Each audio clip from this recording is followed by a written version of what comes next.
Hello, hello, hello. Welcome to roughly 1 hour before tip-off of the Houston Cougars, your top seed Houston Cougars in the Midwest region, facing the SIU-Edwardsville Cougars in a battle of the Cougars, the great Cougars against the good Cougars, a 1 versus 16 matchup. I am, of course, KG Kris Gardner, owner of the Houston Roundball Review. Welcome to the Takeover, Thursday edition, Throwback Thursday. The Takeover, of course, is powered by JM&E. Yes, this is live today. Obviously, it's live today because it's getting you ready for the Cougs versus Cougs matchup. So, hope you're watching on YouTube or, of course, on Roku via the BS3 Network, and you know how it goes, folks. Just download the app, help me out, help AJ out, help Ben out. Download, get you that BS3 app on Roku so you can watch it live on Roku. It would help us out. If you don't want to do that, shame on you.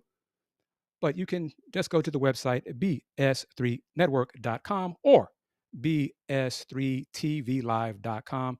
And of course, on Roku, you can watch Houston Roundball Review shows on demand via the BS3 app. Hoops, and more hoops. I'm back on that other platform, so we'll see how it all plays out today. Hopefully it goes well in this fast-paced 55 minutes and change. Get ready for a tip-off between the Cougs and the Cougs. Start commenting. Let me know that it's working, of course, on this platform, so feel free to do that. Chime in. I got something. I'm trying something. When I go to my slides, we'll see if it works. But right now on the big screen, it's me in the grade of fifth. Alas, did I have the funds or the budget to make it to Wichita? And sounds like if I'd have been on the same plane as some of my fellow Cougs, flight would have been canceled anyway yesterday because of the winter storm. But neither here nor there. Here we go. We got one comment here from the queen of supporting the Houston Roundball Review, Miss Wanda. Thank you very much. Appreciate that. And Miss Wanda, momentarily, when I switch to slides, start commenting because I want to see if something works, see how it looks.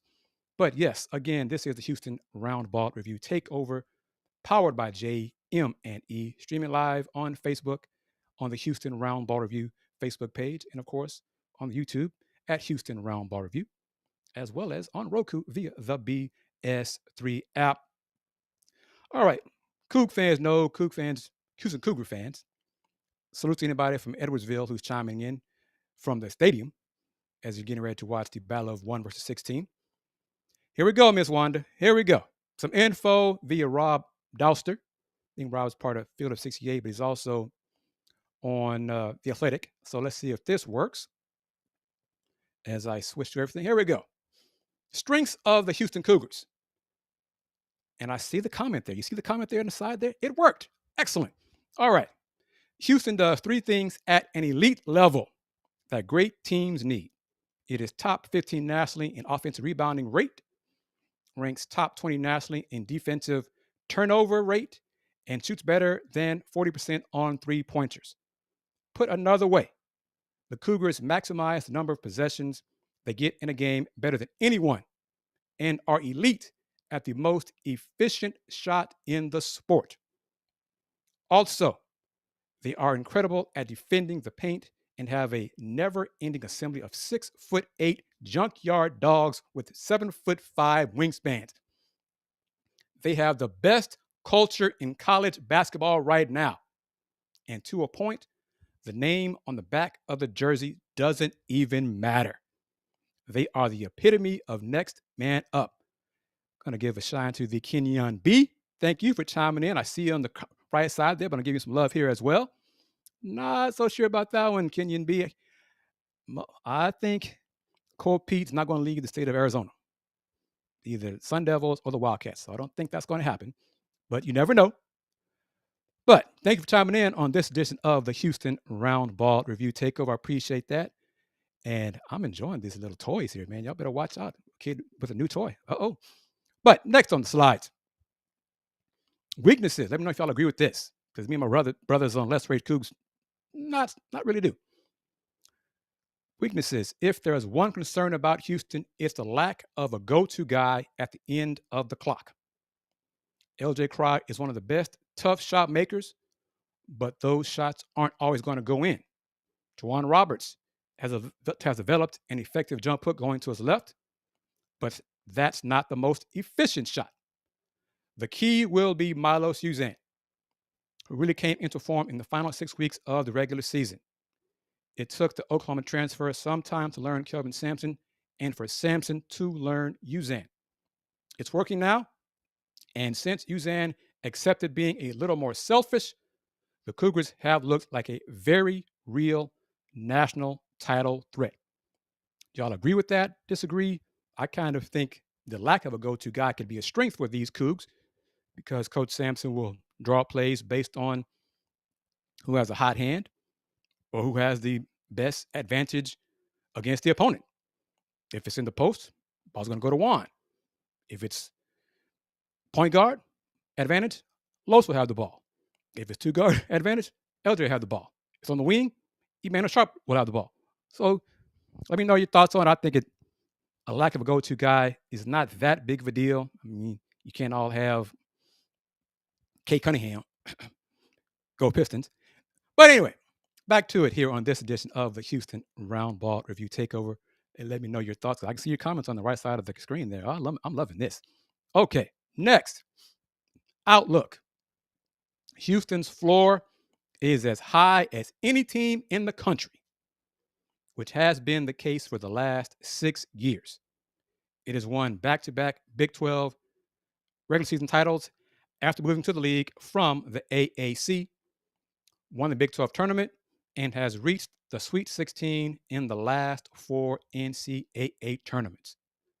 The Cougars would likely be coming off their second Final Four and third Elite Eight in the last 4 years if Jamal Shead didn't hurt his knee. On paper, this group looks like the best team Sampson has had at Houston heading into the tournament. I agree with that. This team can beat you in different ways. This team is a better three-point shooting team. Milos Uzan is a better three-point shooter than Jamal Shead was. Different kind of players, but Los is a better three-point threat. So part of that, this team can beat you outside. This team can beat you mid-range. This team can beat you in the post, depending on the advantage in that game. So a little bit about those other Cougars from Edwardsville. Oh, got this more Outlook. Excuse me. Forgot about this one. Keep an eye on the status. This is good because I just got some info about Juan minutes before today's show started. Keep an eye on the status of Roberts. He missed the last 2 games of the Big 12 tournament with an ankle injury, but he was out of his boot during the title game. Houston's efficiency margin, according to Ken Palm, was better than any team's efficiency margin last season, not named UConn. With Uzan filling Shead's void on the offensive end, the Cougars are as good of a bet to make the Final Four as anyone. If they get to San Antonio, the Alamo Dome will feel like a home game.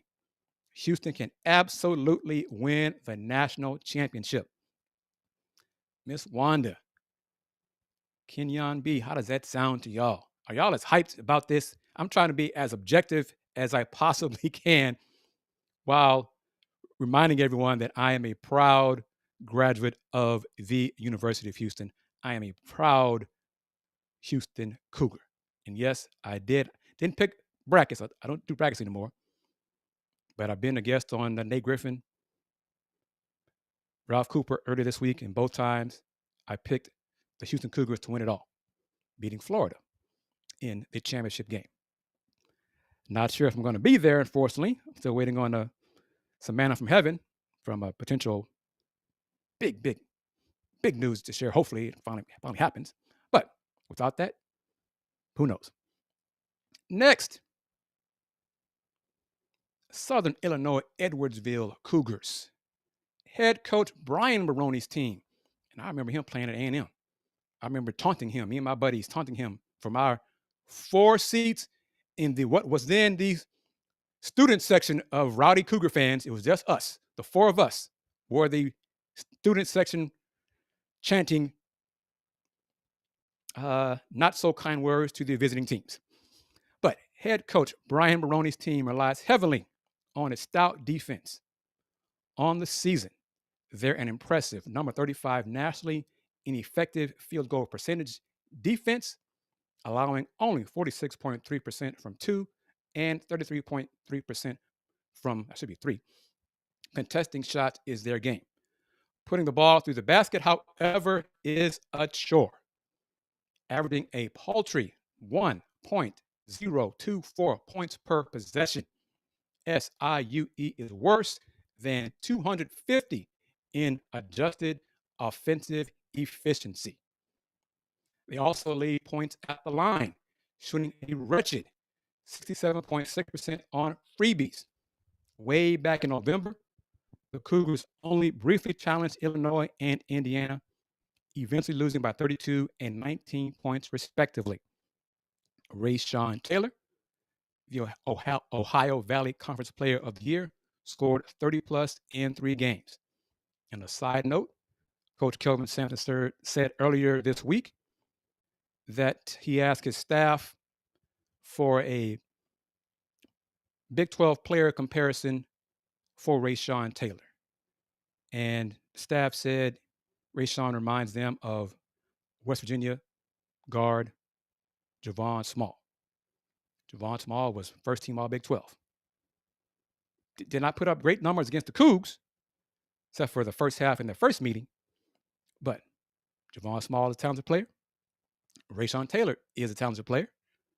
But typically, Coach Sampson and the staff design schemes to take the leading scorer for the other team out of the equation and make other players beat them. So we'll see what happens starting in 50 minutes or so on TBS. This comment from Miss Wanda. She is excited. She was disappointed yesterday because the flight got canceled because of the winter storm. But her daughter will be there Friday in Wichita. So the support will be there. Houston Cougars should win today, Thursday, and then get ready to face the winner of Georgia Gonzaga on Saturday. Reminder, it looks like this evening will be the next edition of Let's Rage Cougs. It won't be minutes after today's game because Andy Yanez he's a teacher, and he won't be done with work until later on this evening. So we're aiming at anywhere between 5:30 Central to 7:30 Central because Fluff McKeever won't be able to join us till later. So we're trying to accommodate everybody's schedule, but just stay tuned to the Houston Roundball Review YouTube channel. The show's already posted for you, but just keep chiming in and following us on social media. And when we will launch that show, we will let you know as we discuss what is expected to be a Houston Cougars victory. You are watching this edition of the Houston Roundball Review Takeover, powered by JM&E, streaming live. Yes, it's live today. Getting ready for the Battle of the Cougs in the 1 versus 16 matchup. Notice on the right side of the screen there. And let me know, Miss Wanda and Kenny B, can y'all see that? See the comments on the right side like I can? I hope you can. New little widget I added, installed here on this platform, and to try to figure things out on this platform. This is what we use when we do live shows on the Takeover, on Throwback Thursday, on BS3. Previous other shows, when they're recorded, we do not have this functionality. So I tried something new, a little something different for the audience. I kind of like it. Hopefully it works for you guys as well. Thank you, everyone, for your comments. Don't be shy if you're watching, however you're watching. If you're watching us on YouTube, if you're watching on YouTube, if you're watching on Facebook, Miss Wanda can see it. Excellent. That's a plus for this platform because first time on this platform, I could not see any comments, and that was a bummer. All right, next up, let's see what we got here. Now, well, hold on.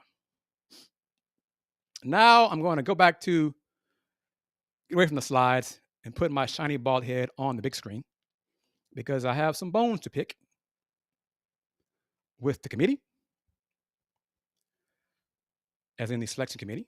I'm also going to give updates on the Houston Cougars women's basketball head coaching hiring process search. First things first, the Texas Longhorns lost to Xavier, first round Wednesday night. Longhorns should not have been in there. I said it last week when I was speaking with my colleague Kenitra Pulliams. Foreshadowing. I don't care how great a conference is, how great a year a conference is having. Like the SEC this year had an historically great season. I know that. I saw it firsthand. That does not change the fact when you go 6 games under 500 in conference, you do not belong in a tournament. 6-12 should not qualify you, should not get you in the tournament. That's 6 games under 500. And let me be clear. If at some point in the future, if the Houston Cougars men's basketball team, hell, the women's team, if the men's basketball team finishes 6 games under 500 in the Big 12, I will still beat that same drum. They do not deserve a spot in the NCAA tournament. The point is to win. If you were not good enough to win, to be 500 in a competitive conference, you should not be in the big dance. That's my opinion. It hasn't changed. It won't change. The committee is making things too subjective. Objectivity, common damn sense should also factor into this. 6 games under 500 in conference, and you're okay with that? You rationalize because, well, the SEC was so great this year. Again, 6 games under 500. They didn't go 9-9. They were 6-12. Those same thing applies to Oklahoma. If you are 6 games under 500, the committee should establish a cutoff point and let everyone know year in, year out. If you are more than 2 games under 500, you will not be considered. So in the case of an 18-game schedule, that's 8-10. If you're worse than that, we're not going to consider you. There's too much subjectivity involved in all of this. North Carolina. I know I saw North Carolina just blast San Diego State in the first 4 matchup. Tar Heels should not have been in the tournament. They should not have been in the tournament, period. 1-12 in quad 1 wins. 1-12.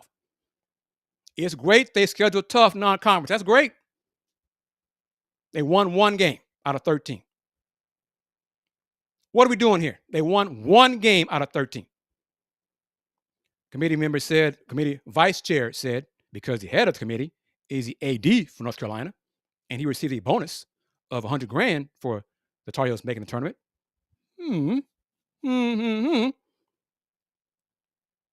They said they were 8-0 in quad 2. That's nice. They were still 1-12 in quad 1. Stop moving the goalposts. A couple years ago, it's the reason the committee gave for Oklahoma State not being in the tournament. They only had 6 quad 1 wins. Tar Heels had 1. But they got in. Some things just are not subjective. Black and white. Establish some set criteria and stop making this it's so subjective. The eye test. 1-12. 6-12. This is different. It's not difficult.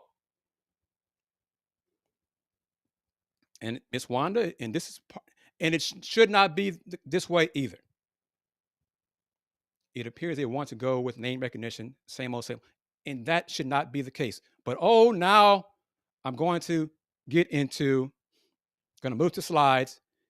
Brett Yormark brought it up last Thursday. I'm going to bring it up again with more ammo.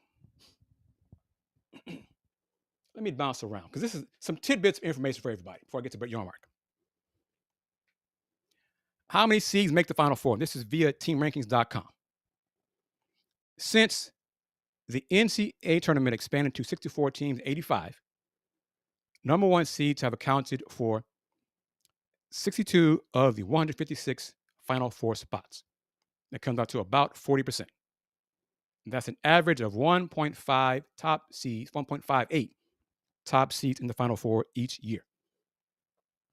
Granted, there's some uneven year-to-year distribution within that. Still, the number one seeds have made the Final Four at nearly double the rate of number two seeds, which has 32 appearances, and 4 times the rate of number three seeds and 4 seeds, 17 and 15, respectively.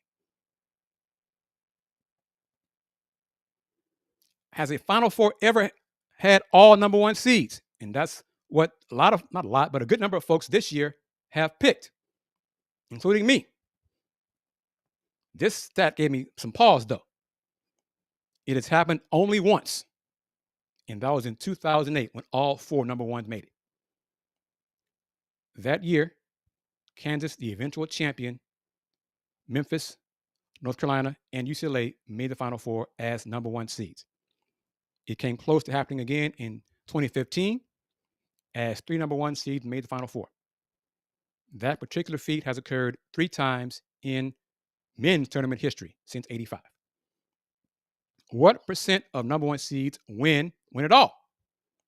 Since 85, when the tournament expanded to 64 teams, a number one seed has won the championship 64.1% of the time, 25 of 39 tournaments. Since the field grew to 68 teams, that number has increased to 69.2%, with a number one seed winning 9 of the last 13 titles. Interestingly, while number one seeds have won at a higher rate since 2011, their Final Four appearances have actually declined during that same span. Recent trends for number one seeds in the Final Four. Since the field expanded to 68 in 2011, the top seeds have made the Final Four at a lower rate, accounting for 17 of 52 spots, or 32.7% of teams. Here's the breakdown of it. Last year, 2 number one seeds made it. 2023, none made it. 2022, 1. That's Kansas. 21, 2. Gonzaga and Baylor. Baylor won the chip. 2019, of course, 2020 was COVID. 2019, only 1. Virginia won the championship.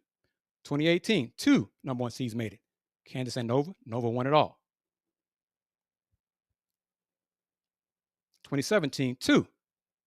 The Zags and Carolina, who won the chip. 2016, just 1 seed made it. 2015, of course, 3. 2014, 1. 2013, 1. 2012, just 1. 2011, none. Does this info give you any pause or concern? Just putting it out there. All right, just putting it out there. Here we go with this. This is the college basketball crown. I hope I didn't mess myself up and delete the slides from Yormark. But anyway, I can still talk about it. This takes place soon. And when I post the records of these 16 teams participating, what are we doing here? What are we doing here? Fox Sports and AEG will launch a new postseason college basketball tournament. The College Basketball Crown will be a 16-team tournament taking place March 31st through April 6th. The transfer portal window opens on March 25th. So there's a chance some of these players on these teams may be in the portal. The games take place in Vegas. The games will be played at the MGM Grand Garden Arena and T-Mobile Arena. Teams that do not qualify for the NCAA tournament will be eligible. The Big 10, Big 12, and Big East, whose games are carried on Fox, will each have 2 automatic entries. The other teams will be selected by a committee. So, okay, keep that in mind. Cougs are money, Miss Wanda, Kenyon B, Big 10, Big 12, and Big East will each have 2 automatic entries. So that's 6 total out of the 16. Keep that in mind. Look at this. Look at the records of these teams in this inaugural college basketball crown. Arizona State, 13-19 overall, 4-16 in conference play.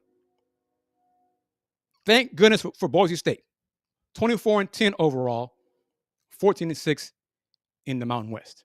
Butler, 14-19, 6-14 in conference play. Cincinnati, 18-15, 7-13 in conference play. Colorado, 14-20 overall, 3-17 in the Big 12. DePaul, 14-19 overall, 4-16 in the Big East. Georgetown, 17-15, 8-12. George Washington, 21-12 overall, 9-9 in the A10. Nebraska, 17-14, 7-13 in the Big 10. Oregon State, 20-12 overall, 10-8 in the West Coast Conference. Tulane, out of the American, 19-14, 12-6 in conference play. UCF, 17-16, 7-13 in the Big 12. USC, 16-17, 7-13 in the Big 10. Utah, 16-16, 8-12 in the Big 12. Villanova, 19-14, 11-9 in Big East. And last, but not least, Washington State, 19-14, 8-10. Look at those conference records. Hell, look at some of the overall records. Yet these teams are participating in a postseason tournament. What are we doing here, people? What are we doing here? What incentive is it to be good? What incentive is it to win games, to have winning records if you are rewarding this? What in the hell is this? A 3-17 conference record gets you a postseason spot? And if I'm not mistaken, the college basketball crown, the teams get some NIL money for the players. 3-17 is being rewarded? Make it make sense to me, please. 3-17 is being rewarded.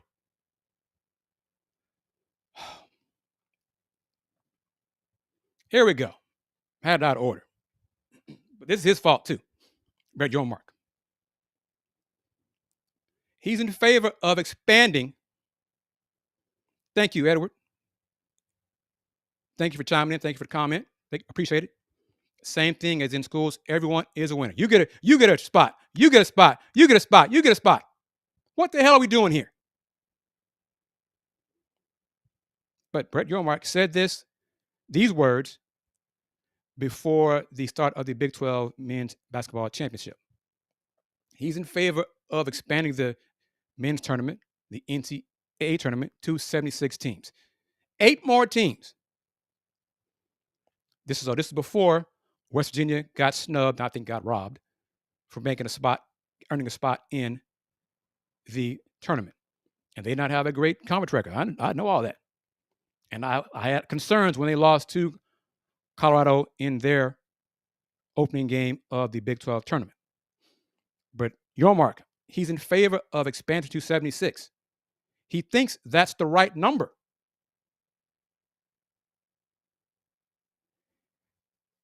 Quoting, I think the economics candidly have to work. CBS and TNT have to have a marquee television asset with the tournament. He knows they know that. But in order for us to expand, they need to come to the table and provide the right economics. This year's edition of March Madness will be the 40th men's bracket since the field expanded to 64 teams in 1985. It later grew to the current 68-team configuration. The women's bracket increased to 64 in 1994 and added 4 more teams in 2022. Last year, the NCAA presented a plan to Division I commissioners that would expand the men's and women's tournaments by 4 or 8 teams, alongside an option to leave each field at 68. The 64-team bracket would remain, and the added teams would be part of the play-in games involving the 10 through 12 seeds. NCAA Senior Vice President of Basketball Dan Gavitt, who's in the news, made some news for how they did a team. Oh boy, said in a recent CBS Sports interview that he doesn't expect a vote in the near future, unlike Brett Yormark, but he left open the possibility of a spring vote. Gavitt said that changes in game operation and travel are among many issues to consider, and that the decision is not, quote, is not taken in a lighthearted way at all, end quote. Gavitt said during the CBS interview that he isn't sure whether the field should expand, but he sounded more positive about the possibility than he was a few years ago. Name, image, and likeness, commentary alignment, and the transfer portal have changed the dynamics. And Gavitt said men's basketball, in particular, might be suited to handle it. So here's the tournament seed list. 68. This is what the committee did on the men's side Sunday evening. Rankings of everybody 1 through 68. Auburn 1, 2, Duke, Houston 3, Florida 4, Tennessee 5, etc. But you see what Brett Yormark, he wants to go to 76 teams.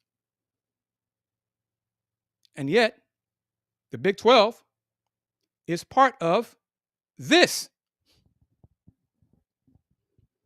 college basketball crown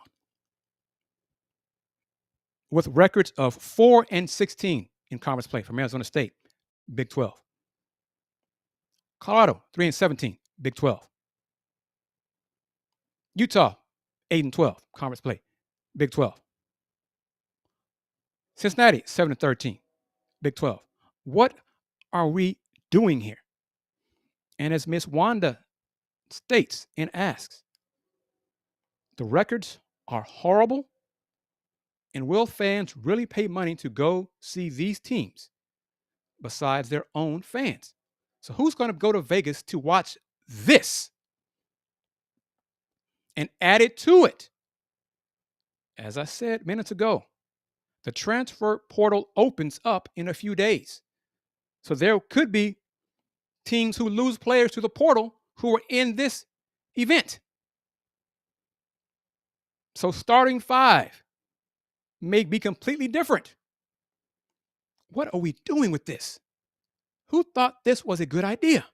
Who thinks this is a good idea? Oh, make it make sense. I'm past the bottom of the hour and I'm getting heated. I'm getting hot from all of this. So back to the big screen. Reminding everyone you are watching the Houston Roundball Review Takeover, powered by JM&E, streaming live, coming to you live today with this edition of Takeover on Facebook, YouTube, and Roku. On Roku via the BS3 Network. I'm going to play this promo of BS3 TV, and I'll be back in roughly 35 seconds. And thank you for chiming in. I'm getting Coug fans ready for the 1-seed Houston Cougars matchup against the 16-seed SIU-Edwardsville Cougars. Tip it off at 1 o'clock and some change on TBS. But you are watching the Houston Roundball Review Takeover, powered by JM&E, streaming live on Roku via the BS3 Network. Be back in 35 seconds. BS3 Network, changing the way you watch TV.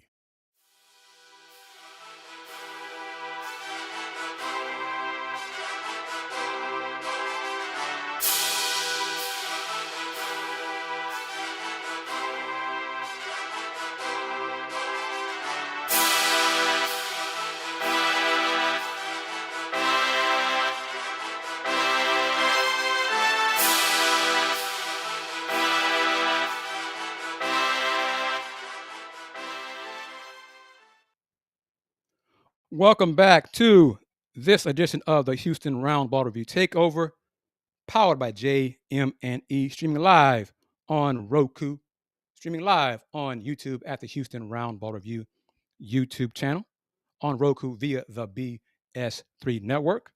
I am, of course, KG Kris Gardner of the Houston Roundball Review.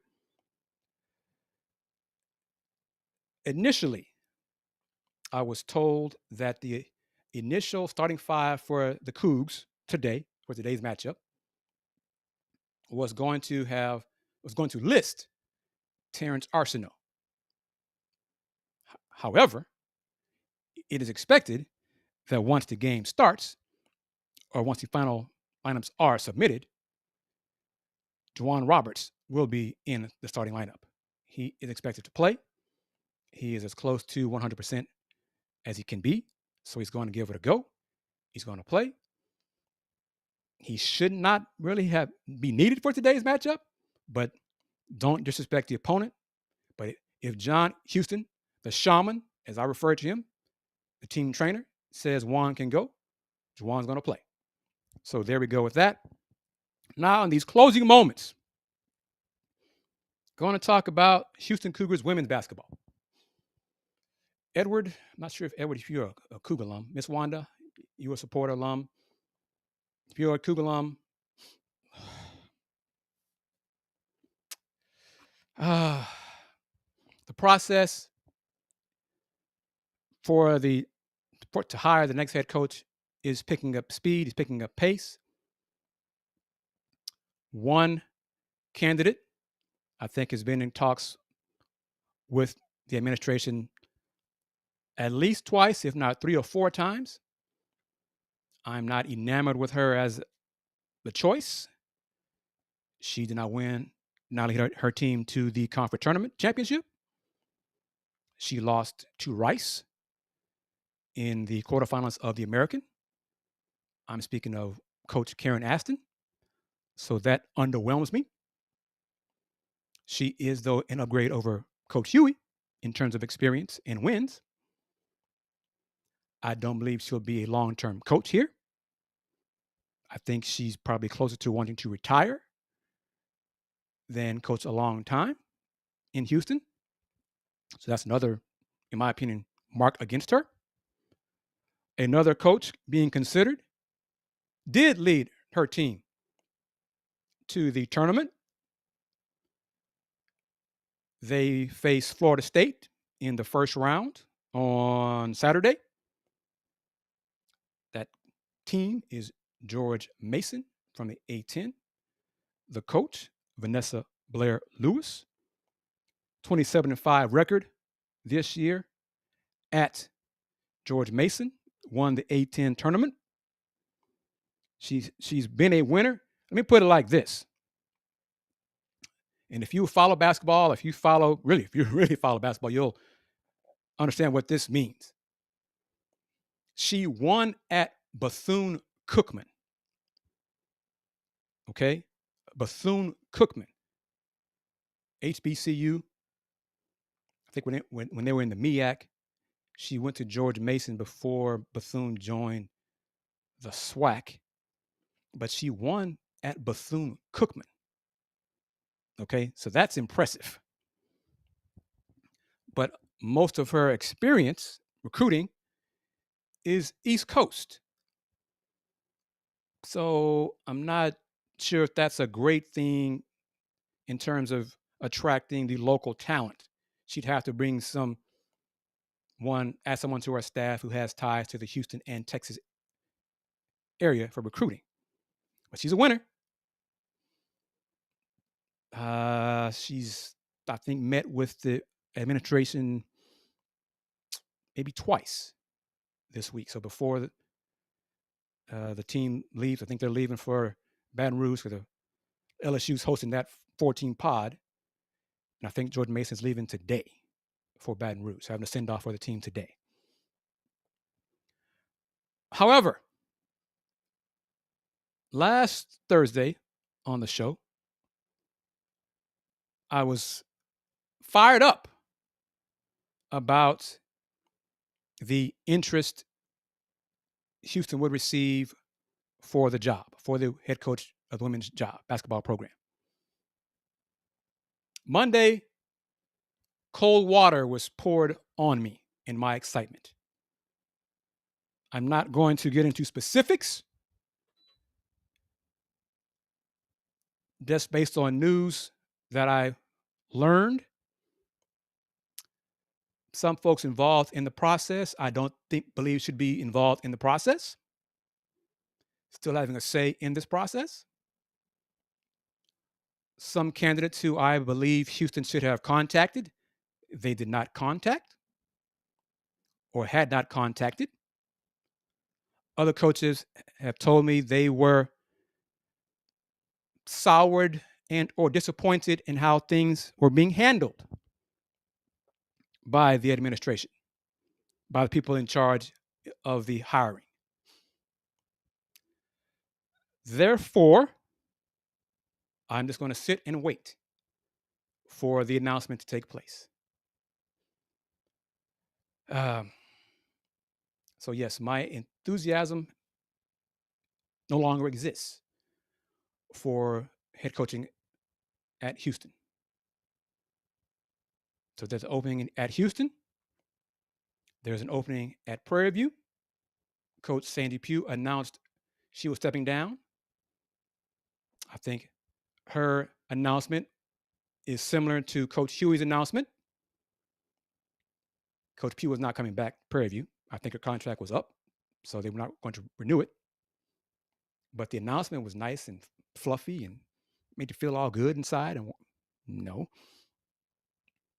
Houston Christian also has an opening.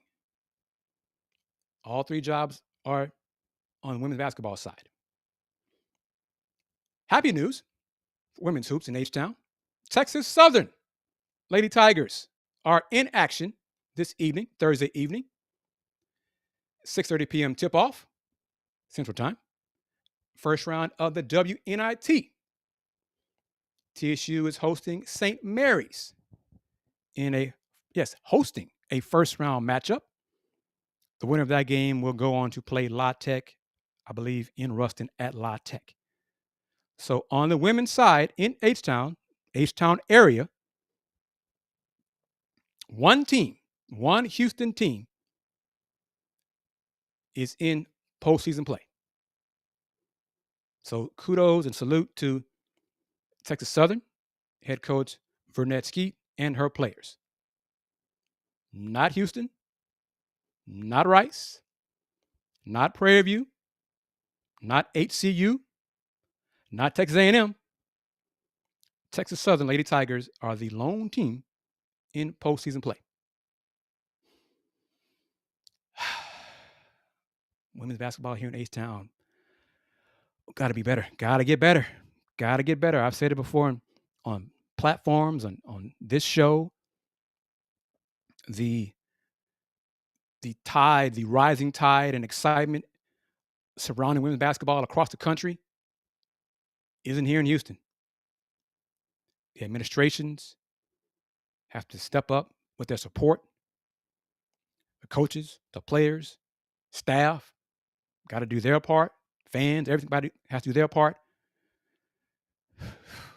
Got to keep this local talent home or bringing talent to Houston and start winning. I know Rice made the big dance last year. They didn't make it this year. This year was a disappointment for Rice Owls. Fans, players, staff. They did reach the conference championship game for a second straight year, but they lost that game to South Florida. I was kind of surprised, but they didn't. They finished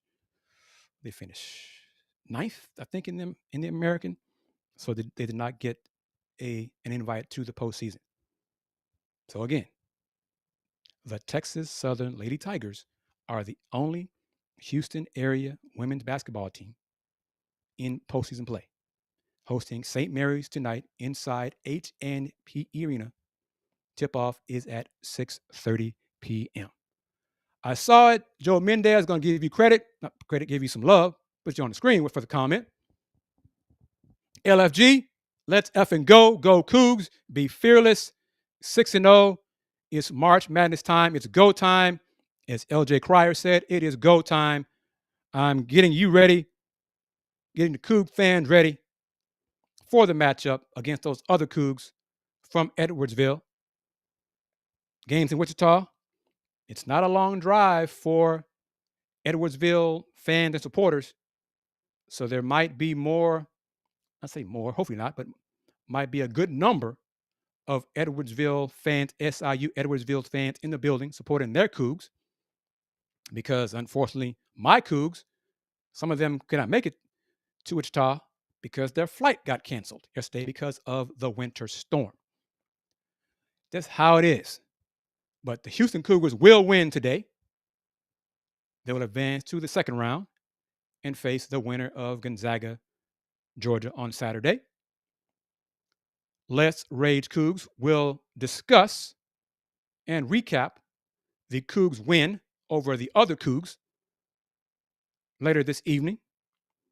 Looking like we're going to have it at 7:30 Central Time to give Fluff McKeever a chance to join us, join me and Andy. So stay tuned to this Houston Roundball Review channel for that Let's Rage Cougs post-game show.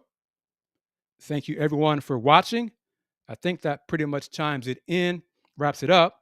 Rockets have won 8 in a row. Good solid win over Orlando Wednesday night.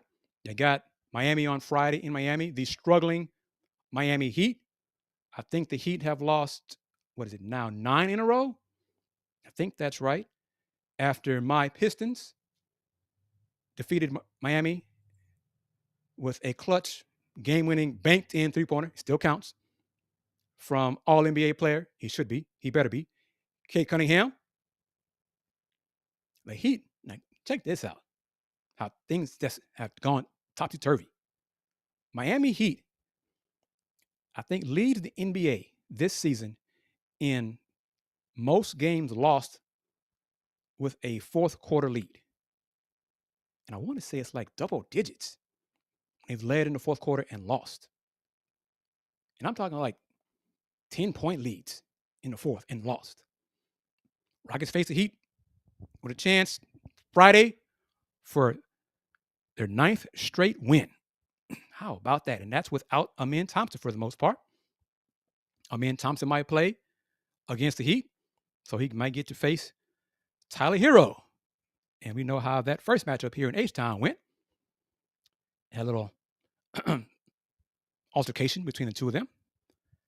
But the Rockets are playing well. My Pistons are playing well. My Pistons, covered by my mentee Cody Davis with the Detroit News, is 39-31. They won 14 games last year. 39 wins. This blows my mind.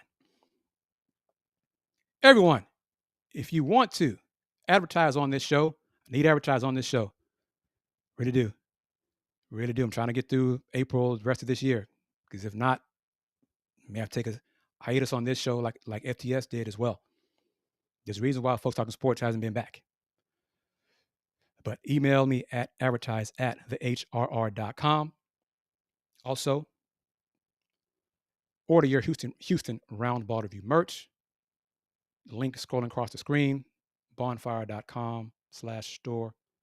It's all there. But you can go to the website. You go to my Facebook page, Instagram, see my Linktree link as well, and find out ways to get you that link for the store. And of course, there are different ways to directly support the Houston Roundball Review. Cash App, Zelle, PayPal. You see those ways as well. So there are different ways of supporting the Houston Roundball Review directly if you cannot or don't want to advertise. So keep me pressing forward in this 31st year of the Houston Roundball Review. The lack of budget has limited my travel to almost make it non-existent this year. Every year around this time, I have to assess and reassess for the coming season. I'm doing that right now. We'll see how things go. Right now, it doesn't look very promising for travel. Media days and everything else is not in the books right now, unfortunately. But on a high note, the 1 seed Houston Cougars will defeat. Give me some scores, everybody. Give me some scores. Miss Wanda, Joe, you're watching here in these final moments of this edition of the Houston Roundball Review Takeover, powered by JM&E, streaming live on YouTube at the Houston Roundball Review YouTube channel and on Roku. Yes, on Roku via the BS3 Network. Give me some predictions. Give me final score thoughts. Houston Cougars will beat Edwardsville by what? Give me a score. I'm going to say, let's say 72-50. I don't know what the line is. I don't know if that covers the spread. I don't know. But I'm going to say, 72-50. Anybody thinks it'll be a bigger margin of victory, a little smaller. We're at the point now, tournament time. All that matters right here is 6-0. I'm not a gambler. I don't care if the Cougs win. It would be bad for my heart. But I don't care if the Cougs win all 6 games by 1 point. As long as they win 6 games. Because if they win 6 games, Miss Wanda, Joe, and everybody, you know what that means? That means Kelvin Sampson and the Houston Cougars and these young men will have won the first national championship in the history of the University of Houston men's basketball program. 1 point, 20 points. Don't care. Get the dub. Get the win. That'll do it for this edition of the Houston Roundball Review Takeover.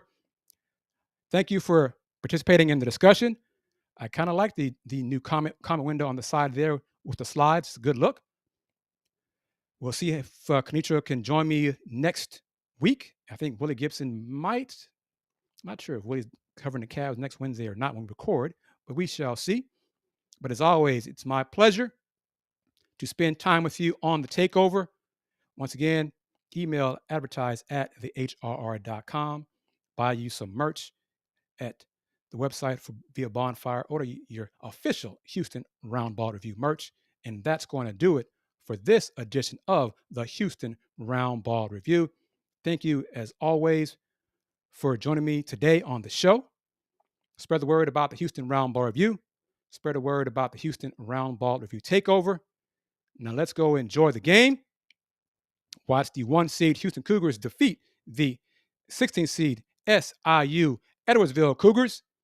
And join us, come back here later on this evening for the next edition of Let's Rage Coogs, as we wrap it up post-game style, talking about a Houston Cougars victory. Until then, everyone, y'all know how it goes. Since 1994, the Houston Roundball Review. Local name, global perspective. Everyone, take care and peace.